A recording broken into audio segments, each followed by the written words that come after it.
ఒకవేళ గాజులు మార్చుకోవాలనుకున్నారనుకోండి, కొత్తగా గాజులు మార్చుకుందాం, ఉన్న గాజులు మార్చి కొత్త గాజులు వేసుకుందాం అనుకున్నప్పుడు సోమవారం రోజు కానీ బుధవారం రోజు కానీ గాజులు మార్చుకోవచ్చు. అలా మార్చుకున్నా కూడా లక్ష్మీదేవి అనుగ్రహం కలుగుతుంది. అయితే ఆడవాళ్ళు గాజులు వేసుకునేటప్పుడు నలుపు రంగు గాజులు ధరించకూడదు, నీలం రంగు గాజులు ధరించకూడదు, గ్రే కలర్ గాజులు ధరించకూడదు. నలుపు రంగు కానీ నీలం రంగు కానీ గ్రే కలర్ కానీ ఈ రంగులో ఉన్న గాజులు వేసుకుంటే కష్టాలు తప్పవు, లక్ష్మీ కటాక్షం అనేది తగ్గిపోతుంది. అందుకే ఆడవాళ్ళు ఎప్పుడు ఎరుపు రంగు కానీ ఆకుపచ్చ రంగు కానీ పసుపు రంగులో కానీ ఉన్నటువంటి మట్టి గాజులు ధరిస్తే విశేషంగా అదృష్టం కలిసి వస్తుంది.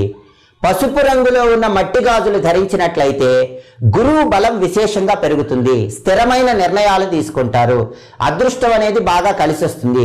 ఎరుపు రంగు మట్టి గాజులు ఆడవాళ్ళు ధరిస్తే ధైర్య సాహసాలతో ఆత్మవిశ్వాసంతో అనుకున్న పనులు అనుకున్నట్లు దిగ్విజయంగా పూర్తి